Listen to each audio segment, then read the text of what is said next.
Hello students, welcome back to our YouTube channel Aadhunik digital classes. पिछली class में हम लोगों ने व्यतिकरण शुरू किया था, जिसमें हम लोगों ने उसका गणितीय विवेचन किया, परिणामी तीव्रता निकालना सीखा, परिणामी आयाम निकालना सीखा, अधिकतम आयाम किस केस में होता है, न्यूनतम आयाम किस केस में होता है, इन सब चीजों को डिस्कस किया था। एक बार रिकॉल करना चाहे तो उनको कर भी सकते हैं। पिछली क्लास में हम लोगों ने यहां से स्टार्ट किया था कि व्यतिकरण क्या होता है, परिभाषा पढ़ी थी, कलांतर पथांतर में संबंध समझा था, व्यतिकरण की परिणामी तीव्रता और परिणामी आयाम में संबंध निकाला था। परिणामी आयाम ये था, परिणामी तीव्रता का व्यंजक देखो इधर लिखा गया है। साथ में यहां पर हम लोगों ने व्यतिकरण संपोषी और विनाशी की शर्त लगाई, अधिकतम तीव्रता न्यूनतम तीव्रता लिखी, परिणामी तीव्रता अधिकतम और न्यूनतम का अनुपात लिखा। बोर्ड जो जहां से क्वेश्चन ज्यादा बनाता है वो दोनों केस अलग अलग डिस्कस किए गए। आज की क्लास में हम लोग कला संबद्ध प्रकाश स्रोत और यंग का द्विरेखा छिद्र प्रयोग पढ़ेंगे। तो कला संबद्ध प्रकाश स्रोत का मतलब क्या होता है? कला का मतलब होता है फेज, ठीक है, और संबद्ध स्रोत का मतलब होता है कि फेज डिफरेंस क्या होना चाहिए, या तो जीरो हो, यहां लिख लेते हैं, या तो जीरो हो या नियत रहे।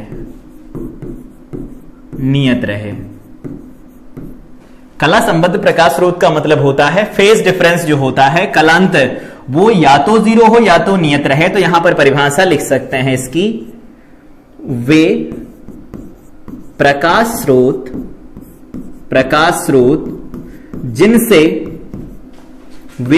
स्रोत जिनसे उत्सर्जित होने वाली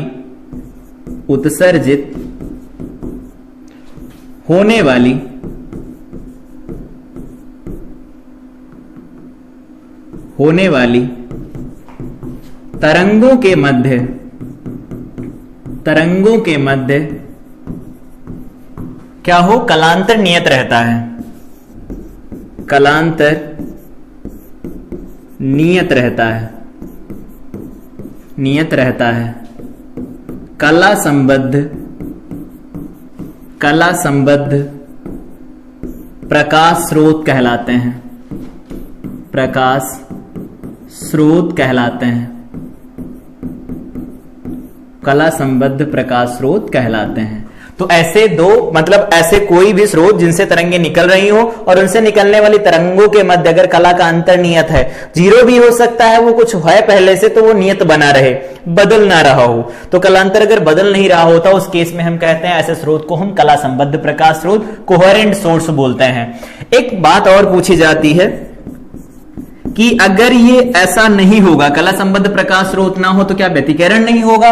व्यतिकरण होगा, लेकिन व्यतिकरण होगा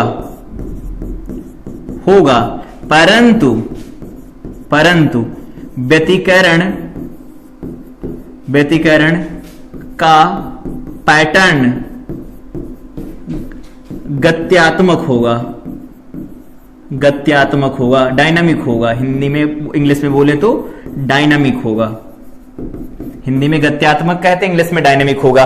मतलब जो भी फ्रिंजें बनेंगी, अभी देखेंगे हम लोग, दीप्त अदीप्त फ्रिंजें बनती हैं, वो क्या होती, चलती रहेंगी ऊपर से नीचे की तरफ, गत्यात्मक होगा। और अगर ऐसा होगा तो उसका जो अप्रोप्रिएट फिगर होगा या जो फ्रिंजेस बन रही होंगी उनको हम नहीं देख पाएंगे। इसीलिए क्या होता है, अगर कलांतर निश्चित हो या शून्य हो तो उनसे जो प्रकाश तरंगे चलती हैं वो एक अच्छा व्यतिकरण देती हैं। जो स्क्रीन बनी होती है, जिस पर्दे पर हम व्यतिकरण का प्रतिरूप देखना चाहते हैं, वो अच्छा दिखाई देता है। इस वाले केस में वो अच्छा नहीं दिखाई देगा, जब व्यतिकरण का प्रतिरूप ही पूरा चल रहा होगा तो हम उसे ऑब्जर्व नहीं कर पाएंगे, ठीक है। तो ये हो गए कला संबद्ध प्रकाश स्रोत। अब यहां पर बात करते हैं यंग का द्विरेखा छिद्र प्रयोग। याद होगा जब हम लोगों ने स्टार्ट किया था ये तरंग प्रकाश की, तो कहा था कि जब बात की थी कि प्रकाश एक तरंग है, हाइगेंस ने बात किया था कि प्रकाश एक तरंग है, उसकी पुष्टि की थी यंग ने, थॉमस यंग इनका पूरा नाम था। थॉमस यंग ने अपना द्विरेखा छिद्र प्रयोग किया और इससे पुष्टि कर दी कि प्रकाश एक तरंग है। आगे देखते हैं अभी कैसे तरंग है। तो इनका जो प्रयोग था वो कुछ ऐसा था, जैसे यहां पर इन्होंने देखा कि ये जो सनलाइट है, सनलाइट इस छोटे से नैरो स्लिट से पास की, बहुत छोटा सा स्लिट होता है उससे पास कर रही है, ठीक है। और उसके बाद में ये क्या करती, दो अलग अलग छिद्र पर आकर के गिरती है, एक छिद्र ये, एक छिद्र ये, दो अलग अलग छिद्र पर आकर के गिरती है, दो स्लिट है।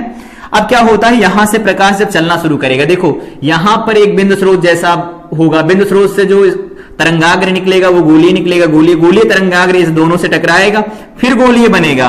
तो उनसे देखो कुछ यहां पर जो मिलने वाले पॉइंट्स हैं वो अलग अलग मिल रहे हैं, यहां पर देखो कुछ ये अलग अलग वाले पॉइंट्स मिल रहे हैं, कुछ पॉइंट्स यहां देखो कुछ ऐसे मिल रहे हैं पॉइंट्स ऐसे, फिर ये ऐसे ये पॉइंट मिल रहे हैं, ऐसे कोई पॉइंट हैं, यहां पर कुछ पॉइंट्स ऐसे मिल रहे हैं, ऐसे मिल रहे हैं। तो एक बात यहां से देखो, जब यहां पर दोनों लाल या फिर दोनों ग्रीन मिल रही हैं तब तो हम कह रहे हैं कि यहां पर कुछ ना कुछ उजाला हो रहा है, देखो दिखाई दे रहा होगा उजाला हो रहा है। लेकिन जब एक ग्रीन और एक रेड मिल रही है, मतलब एक लाल मिल रही है और दूसरी नीली मिल रही है, हरी मिल रही है, तो उनसे जो देखो तीव्रता बन रही है वो न्यूनतम बन रही है, तीव्रता न्यूनतम बन रही है, मतलब वहां पर अंधेरा अंधेरा दिखाई दे रहा है। तो इस पैटर्न को देखो, यहां अंधेरा फिर उजाला, अंधेरा उजाला, अंधेरा उजाला, ऐसे चलता चला जा रहा है। तो जहां अंधेरा होता है उसे कहते हैं ब्राइट फ्रिंज बनती है, उजाला होता है, और जहां पर अंधेरा होता है उसे कहते हैं डार्क फ्रिंज। हिंदी में इन्हें कहा जाता है दीप्त फ्रिंज, अदीप्त फ्रिंज। इन्हें कहा जाता है दीप्त फ्रिंज, दीप्त फ्रिंज कहा जाता है, इनको कहा जाता है अदीप्त फ्रिंज, अदीप्त फ्रिंज कहते हैं इन्हें हम। तो दीप्त अदीप्त फ्रिंज क्या होती है? जहां परिणामी तीव्रता अधिकतम होती है वहां दीप्त फ्रिंज बनती है, और जहां परिणामी तीव्रता सबसे कम होती है, न्यूनतम होती है, वहां पर अदीप्त फ्रिंज बनती है। तो दीप्त अदीप्त कॉन्सेप्ट समझ में आया। इसको समझते हैं, ध्यान ये रखेंगे जब भी कभी हम सूर्य के प्रकाश से बनाएंगे, ये क्या है? सूर्य के प्रकाश से उत्पन्न व्यतिकरण प्रतिरूप, प्रतिरूप का मतलब पैटर्न। सूर्य का प्रकाश अगर है उससे व्यतिकरण कराया जाए तो कुछ ऐसा पैटर्न दिखता है। बीच में देखो सबसे ज्यादा व्हाइट व्हाइट, उसके बाद फिर यहां से कलर आना शुरू करते हैं, तो ये होता है सूर्य के प्रकाश का व्यतिकरण प्रतिरूप। और यहां पर येलो लाइट गिर रही थी, येलो लाइट आगे बढ़ रही, कुछ ऐसा हो रहा है, वापस जब दूसरी स्क्रीन पर गिरती है तो वहां पर हमें ऐसा दिखाई देता है। इसको समझते हैं, यहां पर इधर बना हुआ है, देखो यहां से प्रकाश चल रहा है, ठीक है। तो प्रकाश अगर इधर चलेगा तो इसके लंबवत अगर हम खींचेंगे तो तरंगाग्र हो जाएंगे, ठीक है। अब यहां पर देखो ये वाला जो स्लिट है, एक छोटा सा स्लिट बनाया गया है यहां पर, ये छोटा सा स्लिट है, इसको यहीं रखते हैं। यहां से जब तरंगाग्र चलेगा आगे तो बिंदु स्रोत है, ये बिंदु स्रोत से क्या होगा? तरंगाग्र निकलेगा, गोलाकार होगा, देखो गोलाकार तरंगाग्र है। उसके बाद में यहां पर बात करें, मार्क करते हैं इसी में सारी चीजों को, यहीं पर, यहां पर, यहां से देखो ये वाला जो बिंदु बनाया गया है ये कैसा बिंदु है? तो ये है सूक्ष्म छिद्र है, सूक्ष्म छिद्र है। तो अगर ये सूक्ष्म छिद्र होगा तो यहां से देखो, यहां से जब तरंगे निकलेंगी वो तरंगे इस दिशा में बढ़ेंगी, इस दिशा में बढ़ेंगी, देखो ऐसे बढ़ रही होंगी इधर की तरफ, फिर इधर की तरफ बढ़ रही होंगी, इधर की तरफ बढ़ेंगी, अलग अलग दिशाओं में बढ़ रही होंगी, चारों तरफ बढ़ेंगी, लेकिन अब पीछे तो जा नहीं सकती, आगे जा रही होंगी, आगे देखेंगे ड्रॉबैक क्या थे। तो ये ऐसा बन रहा होगा, और इनके लंबवत अगर हम तल खींचेंगे तो तरंगाग्र बनेगा। तो ये हमारे पास गोलाकार तरंगाग्र हो गया, तरंगाग्र हो गया, ठीक है। अब क्या होता है, ये प्रकाश दूसरी वाले स्लिट पर जब जाकर के गिरेगा तो क्या होगा? यहां पर जो छोटे छोटे बिंदु होंगे वो नए प्रकाश स्रोत की तरह काम करेंगे, और जब नए प्रकाश स्रोत की तरह काम करेंगे ये वाले बिंदु, तो इनसे द्वितीयक तरंगिकाएं नहीं निकलेंगी, तो द्वितीयक तरंगिकाएं निकलेंगी, वो आगे बढ़ेंगी। अब यहां पर दो अलग अलग वेव फ्रंट हैं, तरंगाग्र हैं, वो आपस में टकराएंगे। तो यहां पर देखो इस वाले पॉइंट पर, ये पॉइंट देखो, ये पॉइंट देखो, इन पॉइंट्स को देखते जाओ, ये वाले पॉइंट, इन पॉइंट्स पर देखो तो इसमें जो तरंगे मिल रही हैं, यहां पर जो तरंगे मिल रही हैं वो यहां पर क्या कर रही हैं? उजाला कर रही हैं, उजाला कर रही हैं, मतलब यहां पर जो फ्रिंज मिलेगी वो कैसी फ्रिंज मिलेगी? तो यहां पर दीप्त फ्रिंज मिलेगी। तो ये कैसी है? दीप्त फ्रिंज है, ये दीप्त फ्रिंज है। और इस दीप्त फ्रिंज को कहा जाता है केंद्रीय, या फिर कह सकते हैं मुख्य, केंद्रीय कह दो या फिर मुख्य कहा जाता है, केंद्रीय दीप्त फ्रिंज होती है। इसके बाद में देखो क्या होता है, जो तरंगे मिलती हैं, बाकी की जो तरंगे मिलती हैं, वापस से इसका पैटर्न बदलते हैं, थोड़ा अलग कलर से थोड़ा करते हैं। यहां पर देखो इस वाले पैटर्न को तो ठीक है, यहां पर उजाला हो रहा है, लेकिन इसके ऊपर उजाला हो रहा है, और इसके बीच में जो तरंगे मिल रही हैं उनकी वजह से यहां पर अंधेरा हो रहा है, फिर उजाला, फिर अंधेरा, फिर उजाला, फिर अंधेरा। ये पैटर्न यहां पर ज्यादा अच्छा दिख रहा होगा, देखो रेड कलर पर ज्यादा अच्छा दिख रहा है, यहां रेड कलर, यहां black red black red black red black, ऐसे चल रहा है लगातार। अगर अब हम इन स्लिट के जो ये पैरामीटर्स दिए गए इनको आगे पीछे बढ़ाएं, जैसे देखो यहां पर बढ़ाते जाते हैं या इसको इधर की तरफ बढ़ाते जाएं, इधर की तरफ बढ़ाएं, वहां पर देखो ऑब्जर्व क्या कर रहे हैं, चौड़ाई जो है वो बढ़ रही है। अगर हम इसको आगे पीछे करते, देखो इसको आगे करते चले जाएंगे तो जो वहां पर पैटर्न बन रहा वो पट्टियां जो छोटी होती चली जा रही हैं, और लेकिन जब हम इसको इधर की तरफ बढ़ाते हैं तो पट्टियां बड़ी होती जा रही हैं। इसका मतलब वहां पर जो पट्टियां बन रही, जो फ्रिंजें बन रही हैं, उन फ्रिंज की जो चौड़ाई होती वो किस बात पर निर्भर करती है, इस बात पर निर्भर करती है कि यहां से लगा करके यहां तक की दूरी कितनी है। आगे हम इसको नाम देंगे, कैपिटल डी कहा जाता है, छिद्रों से इस पर्दे की दूरी होती है, इसको हम कैपिटल डी नाम दे देते हैं। ठीक है, एक बात और, इन दोनों को पास में लाया जाए तो देखो क्या होगा, ये देखो यहां पर इनको दूर ले जाओ, देखो पट्टियां ज्यादा नंबर में बनना शुरू हो जाएंगी। ठीक है, और इनको इधर की तरफ ले आओ, देखो पट्टियां दूर जा रही दूर जा रही दूर जा रही, और इनको एकदम पास में ले आओ तो बीच में उजाला हो रहा, बहुत दूर दूर तक पट्टियां बन रही। इसका मतलब है ज्यादातर भाग यहां पर उजाला करेगा, उसके बाद वाले जो बनेंगे दीप्त फ्रिंजे उनके उजाले कम होते चले जाएंगे। तो इनके दूरी बढ़ने के साथ पैटर्न हमें अच्छा दिखेगा, और यहां पर जब ये पास में होंगे तो वहां पर जो केंद्रीय उचिष्ट बनेगा उसकी चौड़ाई बढ़ती चली जाएगी। तो ये था यंग का द्विरेखा छिद्र प्रयोग। आई थिंक ये सारी चीज समझ में आई होगी। जब बिल्कुल पास में कर दिया तो देखो यहां पर दीप्त बन रही है, यहां पर दोबारा एक बार अगर देखना चाहें तो देख सकते हैं, यहां पर ये वाले पॉइंट देखो, ये वाले पॉइंट तो ठीक हैं, ऐसे ये पॉइंट आ रहे हैं, ये पॉइंट्स हैं, ये पॉइंट है, यहां पर जाके उजाला बना रहे हैं। दूसरा जो उजाला बनने वाला देखो इधर कहीं पर बनेगा, आप ये इधर ये इधर ये इधर ये इधर ये इधर, जब ये उस पर्दे पर जाकर के गिरेंगे तो वहां उजाला बनेगा। देखो कितनी बड़ी बड़ी चौड़ी चौड़ी पट्टियां बनना शुरू हो गई। तो जब कभी भी इनके बीच की दूरी कम या ज्यादा होती, उस केस में वहां पर जो पैटर्न बनता है फ्रिंज का वो घटता बढ़ता, फ्रिंज चौड़ाई घटती बढ़ती है। दूसरा केस यहां पर हम लोगों ने डिस्कस किया, इसको हटा देते हैं। दूसरा केस डिस्कस किया जब इनके बीच की दूरी ज्यादा होती है, मतलब बहुत ज्यादा ना हो या बहुत कम ना हो, अगर बहुत पास पास में हो जाएंगी तो भी सिर्फ हमें एक पट्टी पास में दिखेगी, थोड़ा ये दूर होने चाहिए। अगर थोड़ा दूर होते हैं तो पर्दे पर स्क्रीन पैटर्न हमें दिखाई देता है। यहां पर तरंगा अगर अलग अलग बदलेंगे तो अलग अलग पैटर्न वहां पर हमें दिखाई देगा। जैसे यहां पर देखो इस समय पर ये कैसे दिख रहा है, यहां पर जो पैटर्न बना है ये ग्रीन दिख रहा है, ग्रीन दिख रहा है, ब्लैक ग्रीन इस तरह का दिख रहा है। और यहां से जो तरंगे चल रही हैं वो तरंगे उस माध्यम में मिल रही है, माध्यम में मिलने की वजह से ऐसा हो पा रहा है। अब इसको समझ लिया हो तो इधर वापस चलते हैं और कब ये अधिकतम बनेगा कब न्यूनतम बनेगा इस पॉइंट को समझते हैं। तो ये पॉइंट ये है, अगर दो तरंगे चल रही, मान लेते हैं एक तरंग इधर चल रही है, एक तरंग इधर चल रही है, तो ये एक तरंग ऐसे चल रही है और दूसरी तरंग है जो ऐसे ही चल रही है, जैसे ये चल रही वैसे ही ये चल रही है, सेम। तो जब ये दो तरंगे चलती हैं, इनको हम एक अलग जगह पर बनाएं तो ज्यादा बेटर रहेगा। यहां पर एक इधर और एक इधर, तीनों को एक साथ बनाते हैं, ऐसा कुछ, ठीक है। और तीनों तरंगे कुछ ऐसे चल रही हैं, इनको मार्क कर देते हैं जो पॉइंट्स होंगे यहां पर। एक तरंग ऐसे चल रही, ऐसे चल रही, कुछ ऐसे चल रही, दूसरी तरंग भी ऐसे ही चल रही है। तो यहां पर जो तरंग चल रही है, ऐसी जो तरंग चल रही, इनसे बनने वाली जो तरंग होगी उसका आयाम बढ़ जाता है, उसका आयाम बढ़ जाता है। इस वाले भाग को कहा जाता है हिंदी में श्रृंग और इस वाले भाग को कहा जाता है गर्त। क्रस्ट और ट्रफ कहते हैं इंग्लिश में, हिंदी में इसे श्रृंग कहा जाता है, इसे गर्त कहा जाता है। जो ऊपर वाला भाग होता है वो श्रृंग होता है, नीचे वाला भाग गर्त कहलाता है। यहां देखो इसका श्रृंग ऊपर है, इसका श्रृंग ऊपर है, तो परिणामी तरंग का श्रृंग ऊपर आएगा, लेकिन इसकी तीव्रता दोनों की तरंगों की तीव्रता से अधिक आएगी। और जब ऐसा होता है इस केस को कहा जाता है समपोषी व्यतिकरण, समपोषी व्यतिकरण कहा जाता है इसे। ये समपोषी व्यतिकरण हो गया। अगर समपोषी व्यतिकरण नहीं विनाशी हो रहा होगा तो कैसा होगा, देखो इधर समझते हैं नए पेज पर।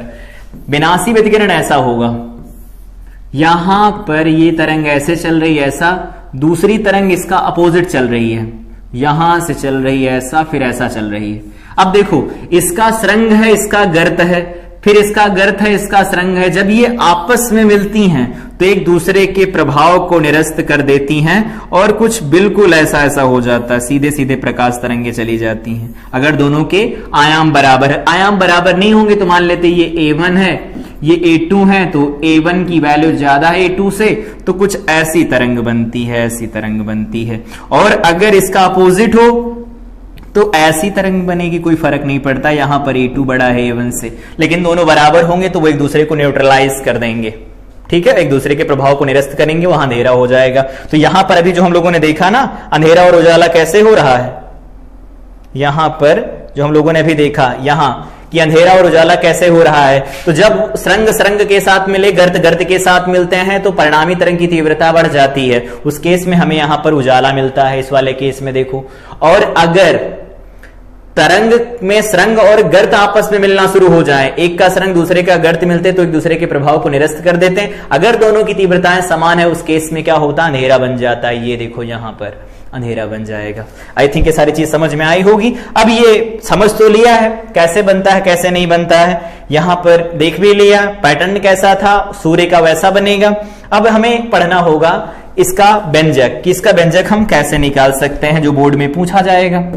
तो व्यंजक निकालते हैं। मान लेते हैं हमारे पास ये स्लेट है S, ठीक है, कोहेरेंट है, कला संबद्ध है,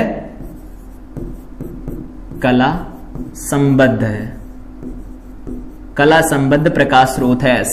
यहां से तरंगे चल रही हैं, एक तरंग यहां गई, एक तरंग यहां गई, कोई फर्क नहीं पड़ता, दोनों ने बराबर बराबर दूरियां अब तक तय की है, ठीक है।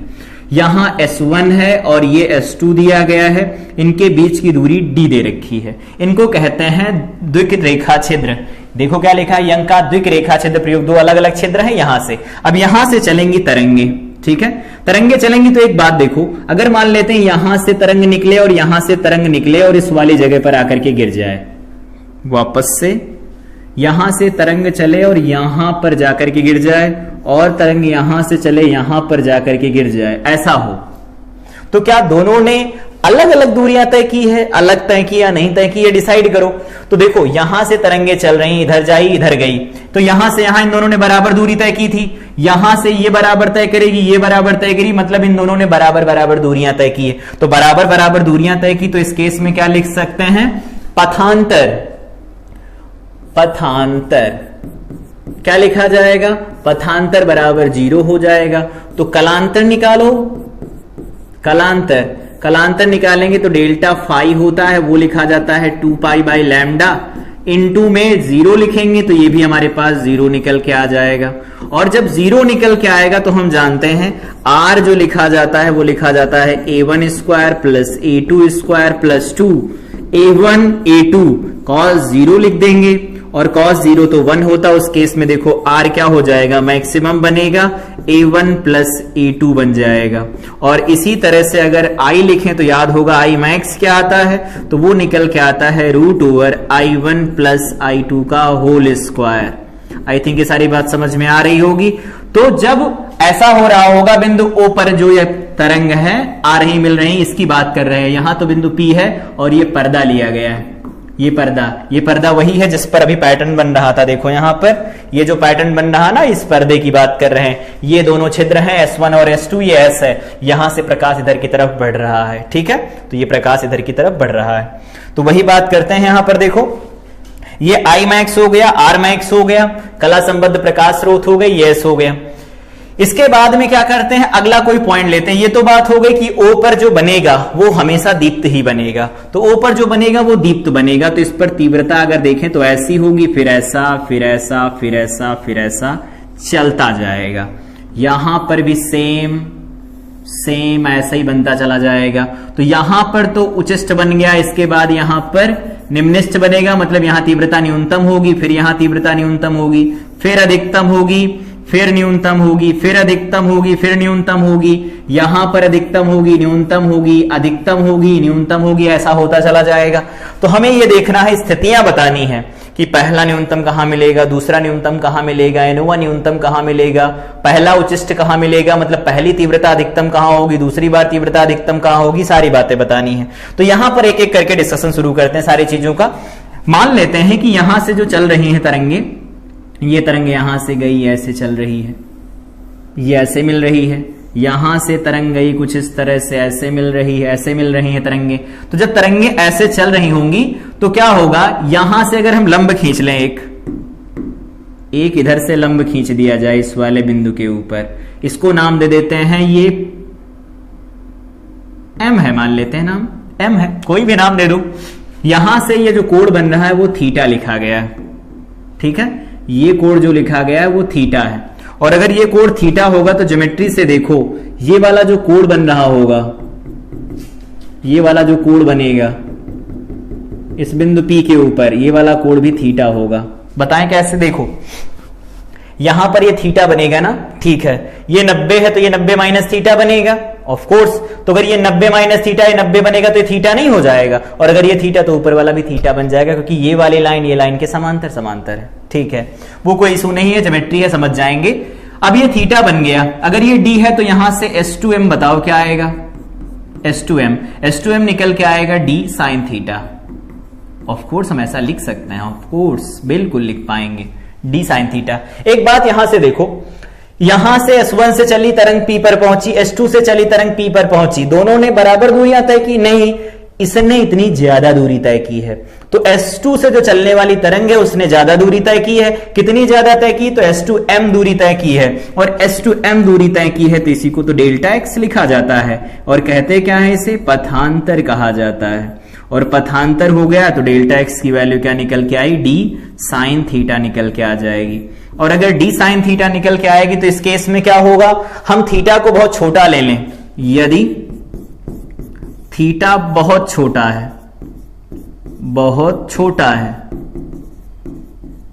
तो हम साइन थीटा को अप्रोक्सीमेट टैन थीटा के बराबर ले लें, कोई फर्क नहीं पड़ता। तो डेल्टा एक्स क्या निकल के आएगा, D टैन थीटा, और D की वैल्यू तो ठीक है, टैन थीटा निकालो इस त्रिभुज से, इस वाले त्रिभुज से। तो मान लेते हैं यहां से यहां तक की दूरी y दे रखी है, तो क्या लिखेंगे, y डिवाइडेड बाई में यहां से यहां तक की दूरी, तो इस स्लिटों से लगा करके पर्दे तक की दूरी को हम कैपिटल D से लिखते हैं, तो यहां पर हो जाएगा कैपिटल D। ये हमारे पास निकल के क्या आया है, पथांतर निकल के आया है, ये पथांतर निकल के आया, ठीक है। तो ये पथांतर निकल के आया, तो अगर इस पथांतर को हम लिखते हैं समपोषी और विनाशी व्यतिकरण के लिए क्या होगा, तो समझते हैं इधर नए पेज पर क्या होगा, समपोषी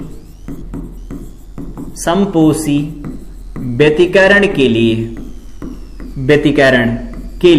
समपोषी व्यतिकरण होगा, परिणामी तीव्रता अधिकतम होगी, तो इसको ऐसे भी कहा जा सकता है दीप्त फ्रिंज के लिए। अभी देखा फ्रिंज बन रही है, तो दीप्त फ्रिंज के लिए अगर बात करें, तो दीप्त फ्रिंज के लिए अगर बात करेंगे तो क्या लिख सकते हैं, पहला पॉइंट है, दोनों का मतलब एक ही है, तो यहां से लिखेंगे कि जो डेल्टा एक्स लिखा जाता है वो किसके बराबर लिखा जाता है, एन लैम्डा के बराबर लिखते हैं, हम इसे लिख देंगे ऐसा, बिल्कुल। कैसे लिखते थे, 2m इंटू लैम्डा बाई 2, देखो पिछली क्लास में लिखा भी था, यहां से चेक करना चाहो तो चेक कर लो, ये यहां कहीं पर लिखे गए थे,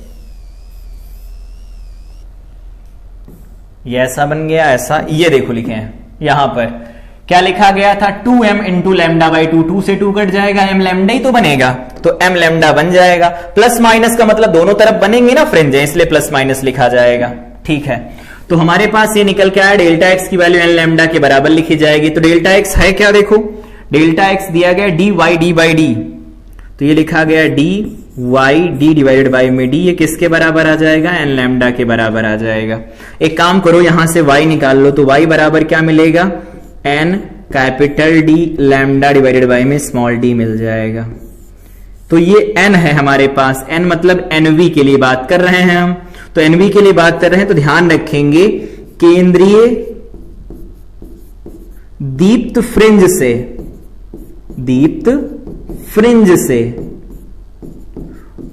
nv दीप्त फ्रिंज की दूरी है, ये nv दीप्त फ्रिंज की दूरी है, ये nv दीप्त फ्रिंज की दूरी है, ध्यान रखना है। तो nv दीप्त फ्रिंज की दूरी बतानी हो ऐसी बता सकते हैं। और अगर हम बात करते हैं बी पॉइंट, विनाशी व्यतिकरण के लिए, विनाशी व्यतिकरण के लिए,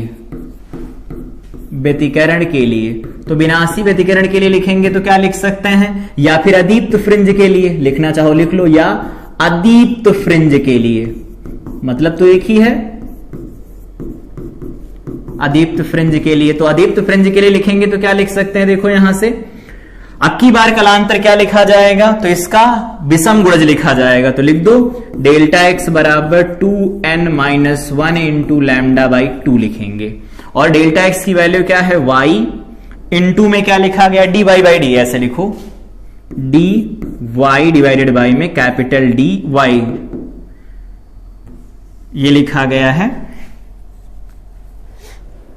यहां पर जो निकल के आया था y स्मॉल डी ऊपर था, यहां पर इसे बदल लो, यहां पर जो लिखा जाएगा y d डिवाइडेड बाई में कैपिटल D, तो y d डिवाइडेड बाई में capital D is equal to 2n-1 into lambda by 2। तो यहां से y की वैल्यू निकालेंगे, क्या आएगी 2n-1 into lambda divided by में बनेगा 2d। ये y क्या है, ये y क्या है लिखवाओ।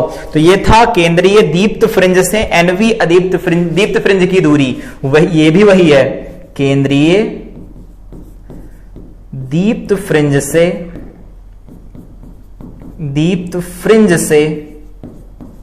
एनवी अदीप्त फ्रिंज की दूरी, अदीप्त फ्रिंज की दूरी। कभी कभी यहां पर 2n+1 लिखा मिल सकता है तो उसमें दिक्कत होती है। दिक्कत क्या होती है, जैसे पांचवी निकालना है तो जो पांचवी के लिए जब हम 5 रखेंगे तो चौथी की वो दे देगा हमें, तो चौथी या पांचवी इसमें कंफ्यूजन ना हो इसलिए 2n-1 लिखा जाता है। वहां पर जो भी निकालना होगा उससे एक ज्यादा रखना पड़ता है। अगर याद रखना चाहे तो वो भी याद रखें, अदरवाइज ये याद रखें बेटर रहेगा। जो निकालना वही नंबर पुट करो, आंसर मिल जाएगा। ठीक है, इसके बाद आगे बात करते हैं। यहां पर देखो लिखा गया फ्रिंज चौड़ाई, तो यहां पर संपोषी व्यतिकरण से दीप्त फ्रिंज बनेगी, ये अदीप्त फ्रिंज बनेगी। इसको यहां पर समझते हैं, वापस से मार्क करो, मार्क के लिए ये पेन ले लेते हैं। यहां देखो वापस, यहां से देखो क्या है, अगर बात करते हैं यहां पर ये जो पॉइंट्स लिखे गए हैं हमारे पास, ये वाला जो पॉइंट लिखा गया है, ये वाला पॉइंट, यहां पर दीप्त बना है, केंद्रीय दीप्त यहां पर बना है। इस केंद्रीय दीप्त को देखो, यहां पर दूसरा बना है दीप्त, ठीक है। एक यहां पर अदीप्त बना है देखो, और उसके बाद अदीप्त यहां कहीं पर बना है, देखो ऐसा है। तो ये हमारे पास दीप्त है, ठीक है, ये हमारे पास अदीप्त है, और ये हमारे पास फिर से दीप्त है, और ये क्या है, अदीप्त है। आई थिंक ये चीज समझ में आ रही होंगी। तो यहां पर देखो, ऐसा तो हम बता नहीं सकते कि दीप्त है अदीप्त है, चौड़ाई निकाल लो, एक दूसरे के ऊपर अतिव्यापित हैं। तो एक दीप्त तो दूसरी दीप्त, इनके बीच में क्या आती है, एक अदीप्त निकल के आ रही है। फिर से एक दीप्त यहां, दूसरी दीप्त यहां, इनके बीच में क्या, एक अदीप्त आ रही है। इसका मतलब इस दीप्त की और इस दीप्त की स्थितियां लिखो, घटा दो तो अदीप्त की चौड़ाई मिल जाएगी। या ऐसा नहीं करना तो मत करो, एक अदीप्त दूसरी अदीप्त के बीच में एक दीप्त आ रही, तो इन दोनों को घटा दो तो दीप्त मिल जाएगा। तो चाहे दो अदीप्त के बीच में अंतर लिख लो, चाहे दो दीप्त के बीच में अंतर लिख लो। अगर हमें अदीप्त का निकालना तो दीप्त के बीच का अंतर लिखना होगा, अगर हमें अदीप्त का निकालना है तो दो दीप्त के लिखेंगे, अगर दीप्त का निकालना होगा तो दो अदीप्त के बीच का अंतर लिखा जाएगा। लिख के देखते हैं क्या आता है। इधर देखो, हटाओ इसे यहां पर। तो हम यहां पर डिस्कस करते हैं कि अगर हमें फ्रिंज चौड़ाई बतानी हो, फ्रिंज चौड़ाई हम कैसे बता सकते हैं। तो हम लोगों ने भी देखा कि यहां पर एक दीप्त बन रही है, फिर अगली दीप्त बन रही है, और फिर अगली दीप्त बन रही है, ये अगली दीप्त बन रही है, इस तरह से बन रही। उसमें तो कलर थे, इसमें कलर नहीं है, ऐसा कुछ बन रहा होगा। तो ये दीप्त हैं और उनके बीच में अदीप्त बने हुए हैं। तो यहां से देखो और यहां से देखो, ऐसा कुछ, ठीक है। और यहां से देखना चाहो, यहां से देखो, चाहे जो देख लो, इन दोनों के बीच में देखोगे तो एक अदीप्त मिलेगा। और अगर ऐसा नहीं देखना है तो इन दोनों को देख लो, इसको देख लो और इसको देख लो, तो इन दोनों के बीच में देखोगे तो एक हमें दीप्त मिलेगा, ठीक है। तो दीप्त की चौड़ाई निकालनी, अदीप्त की चौड़ाई निकालनी, कोई फर्क नहीं पड़ता, निकाल लो। कैसे, अगर हम बात करते हैं y का फार्मूला हमारे पास निकल के आया है, किसके लिए, दीप्त के लिए। लिखना चाहो तो लिख लो, दीप्त के लिए क्या निकल के आया है, n d lambda divided by में d आया है। अगर बात करते हैं y दीप्त का बताना है, वो भी पहले दीप्त का। तो पहले दीप्त का लिखेंगे डी लैम्डा बाई डी बन जाएगा, और y लिखो दीप्त का, दीप्त का लिखोगे तो दीप्त किसके, दीप्त का, दूसरे दीप्त का लिखेंगे तो 2d लैम्डा बाई डी आएगा। वैल्यू ही तो रखनी है इनकी, रख दो। अब तुमने रख दिया, दो दीप्त की स्थितियां निकाल ली। तो जैसे ही दो दीप्त की स्थितियां निकाल लोगे, ये दीप्त और ये दीप्त, तो इनके बीच का अंतर किसके बराबर होगा, एक अदीप्त की चौड़ाई के बराबर निकल के आएगा। तो लिख लेते हैं यहां पर, तो अदीप्त फ्रिंज की चौड़ाई, फ्रिंज की चौड़ाई, तो अदीप्त फ्रिंज की चौड़ाई अगर लिखेंगे तो हम क्या लिख सकते हैं, यहां से देखो 2d lambda minus D lambda by D, घटाओ क्या निकल के आएगा, तो ये लिखेंगे डी लैम्डा बाई डी आया। ये किसके बराबर, बीटा के बराबर लिखा जाता है, या कहीं कहीं पर बुक लिखती है इसे डब्ल्यू के बराबर, जो भी लिखना लिख सकते हैं। बढ़िया। वाई अदीप्त क्या क्या निकल के आया है, अदीप्त का, तो वो निकल के आया है 2n minus 1 into D lambda by 2d। एक काम करो, पहले और दूसरे के लिए निकाल लो ये भी। तो अगर हम यहां से बीटा निकालते हैं तो क्या होगा, इसमें 2 रखो उसके बाद 1 रख दो, तो 2 रखेंगे तो बन जाएगा 2 2 4, 4 में से 1 जाएगा 3, 3d लैम्डा बाई 2d बनेगा, माइनस 1 रख दो, तो 1 रखोगे 2 में से 1 जाएगा तो d लैम्डा डिवाइडेड बाई में 2d बनेगा, 3 में से 1 जाएगा 2 बचेगा, 2d लैम्डा बाई d बनेगा, और 2 से 2 कट जाएगा तो फिर से बीटा वही निकल के आया, क्या, d लैम्डा डिवाइडेड बाई में d बनेगा। तो चाहे दीप्त फ्रिंज हो चाहे अदीप्त फ्रिंज हो, कोई फर्क नहीं पड़ता, दोनों की चौड़ाई समान आती है, और वो होती है d लैम्डा बाई d। समझ आया, तो d लैम्डा बाई d हुआ तो तरंग दायरे के ऊपर ये निर्भर कर रही है, ध्यान रखेंगे इसे। और अगर इसको यहां से विजुअलाइज करना हो तो देख सकते हैं, याद दोबारा, यहां पर देखो फ्रिंज चौड़ाई का अंतर देखो, अब जैसे जैसे बढ़ाते जा रहे हैं यहां पर फ्रिंज चौड़ाई में देखो डिफरेंस आते चले जाएंगे, तो जो भी कलर होते हैं अलग अलग कलर के लिए फ्रिंज चौड़ाई की वैल्यू अलग अलग निकल के आती है। तो फ्रिंजे तो बनेंगे लेकिन फ्रिंज चौड़ाई अलग अलग निकल के आएगी। इस समय देखो ज्यादा है, ये देखो कम होने लगी, ये फ्रिंज चौड़ाई कम हो रही है, तो फ्रिंज चौड़ाई कम होती बढ़ती, इस तरह से बढ़ती, तो वो लैम्डा पर डिपेंड करती है। तो फ्रिंज चौड़ाई हो गया। अब बात आती कोणीय चौड़ाई क्या होती है, तो वापस आते हैं अपने यहाँ फिगर के ऊपर। यहां जो फिगर दिया गया है कोणीय चौड़ाई के लिए, कोणीय चौड़ाई का मतलब ये होता है कि अगर हम बात करते हैं इसके सापेक्ष यहां, तो थीटा दिया गया है और थीटा की वैल्यू तो हमें पता है ना कितनी है, तो हम जानते हैं साइन थीटा होता है, तो डी साइन थीटा हमारे पास पथ का अंतर है, वो किसके बराबर होना चाहिए, एल लैम्डा के बराबर होना चाहिए। तो निकालना चाहे तो निकाल सकते हैं, इधर लिखते हैं नए पेज पर, इस तरफ नए पेज पर, इधर नया पेज, यहां पर हम लिख देते हैं कोणीय चौड़ाई, कोणीय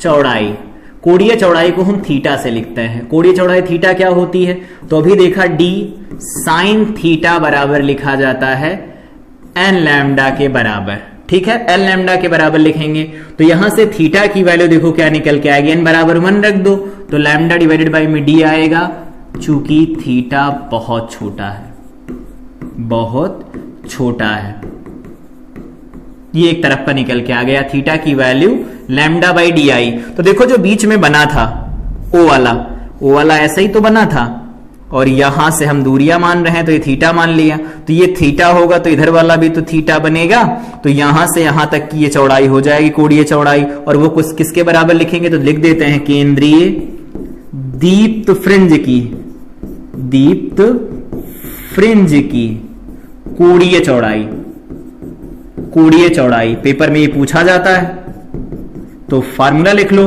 वो लिखा जाता है 2 थीटा के बराबर, और लिखते हैं इसे 2 लैम्डा बाई डी लिखा जाएगा, ये लिखा जा सकता है इसे। और किसी और की भी निकालना हो तो दीप्त के लिए तो ऐसा लगा सकते हैं, दीप्त के लिए लगाना हो तो लगा लेंगे d sine theta is equal to 2n minus 1 into lambda by 2 लगा लेंगे, और थीटा की वैल्यू निकाल लिया करेंगे 2n minus 1 lambda divided by में 2d से, थीटा की वैल्यू जो बहुत छोटी होगी। तो इस तरह से कोणीय चौड़ाई निकाली जा सकती है या कोणीय स्थिति निकाली जा सकती है, और इस तरह से हम ऐसे निकाल सकते हैं। इसमें भी वही n की वैल्यू रखो, n की वैल्यू रखेंगे lambda by d, 2 lambda by d, 3 lambda by d, lambda by d ही आएगा चौड़ाई, और यहां थीटा की वैल्यू में यहां पर रखो तो भी वही आएगा, n की वैल्यू 1 रख लो 2 रख लो कोई फर्क नहीं पड़ता, वही निकल के आएगा जो पहले निकल के आया था। तो लैम्डा बाई डी यहां से भी आ रहा, लैम्डा बाई डी यहां से भी आएगा, निकालना चाहो तो निकाल लो। पहले केस में ऐसा बन गया, दूसरे केस में अगर निकालना चाहे तो निकाल सकते हैं थीटा किसका 1, किसका दीप्त का, तो थीटा 1 दीप्त का लिखा जाएगा। तो क्या होगा 1 दीप्त का लिखेंगे तो वहां पर n की वैल्यू 1 रखेंगे तो लैम्डा बाई डी मिलेगा। थीटा 2 किसका रखेंगे दीप्त का, तो यहां पर लिखेंगे 2 लैम्डा बाई डी बन जाएगा। अदीप्त का लिखो थीटा 1 किसका अदीप्त का, तो थीटा 1 अदीप्त का लिखेंगे तो इसे लिखेंगे 1 रखो यहां तो 2 - 1 ये बन जाएगा लैम्डा बाई 2d बनेगा। और थीटा 2 रखो किसका अदीप्त का, तो इस केस में लिखेंगे यहां पर 2 रखेंगे 4 में से बन जाएगा बनेगा 3 लैम्डा बाई 2d बनेगा। घटा दो तो थीटा क्या निकल के आएगा 3 में से 2 बनेगा तो लैम्डा बाई डी ही तो आया। तो चाहे कोणीय चौड़ाई दीप्त की हो चाहे कोणीय चौड़ाई अदीप्त की हो उसका भी formula same lambda by D होता है और केंद्रीय वाले की 2 लैम्डा बाई डी होती है, इस बात का ध्यान रखना है। ठीक है, तो ये हो गई फ्रिंज चौड़ाई और कोणीय चौड़ाई हो गई, ये उसके फार्मूले निकल के आ गए। और यहां पर यंग का द्विरेखा छिद्र प्रयोग में संपोषी विनाशी व्यतिकरण की शर्त निकल आई। एनवा उचिष्ट कहां बनेगा, मतलब एनवा दीप्त फ्रिंज कहां बनेगी, एनवी अदीप्त फ्रिंज कहां बनेगी, उनकी स्थितियां निकाल ली। कोणीय स्थिति भी इधर पढ़ लिया कहां पर बनेंगी। साथ में यहां पर हम लोगों ने यंग का द्विरेखा छिद्र प्रयोग का गणितीय विवेचन भी कर लिया और यहां पर एक्चुअली देख लिया कि द्विरेखा छिद्र प्रयोग यंग का था क्या, और इसको हम लोगों ने यहां पर कला संबद्ध प्रकाश स्रोत के साथ रिलेट करके पढ़ लिया। तो कुछ इस तरह से विवर्तन प्रतिरूप देखा जा सकता है। आई थिंक ये सारी चीज समझ में आई होगी कि यंग का द्विरेखा छिद्र प्रयोग क्या था। इस प्रयोग के बाद हाइगेंस की जो थियरी थी उसे बहुत बल मिला। क्यों? क्योंकि इन्होंने पुष्टि कर दी थी जो भी ये हो रहा वो तरंगों की वजह से हो रहा है, और अगर ऐसा तरंगों की वजह से होता है इसका मतलब प्रकाश में तरंग का गुण पाया जाता है, और यहां से जस्टिफाई हुआ कि प्रकाश एक तरंग है। तो ये क्लास थी जिसमें हम लोगों ने हाइगेंस का द्वितीयक तरंगिकाओं के सिद्धांत की पुष्टि की यंग के द्विरेखा छिद्र प्रयोग से। अगली क्लास में जब हम मिलेंगे तो बात कर रहे होंगे ऑप्टिकल पाथ या फिर प्रकाशिक पथ के बारे में। इस पूरे सेटअप को, जो ये सेटअप है यंग का द्विरेखा छिद्र प्रयोग, इसको किसी द्रव में डुबो दिया जाए तो फ्रिंज चौड़ाई पर क्या प्रभाव पड़ेगा, और बाकी कुछ इंपॉर्टेंट पॉइंट देखेंगे जो बोर्ड के लिए इंपॉर्टेंट है। तो तब तक इस क्लास को रिवाइज करें। मिलते हैं अगली क्लास में। Till then I wish you all the best.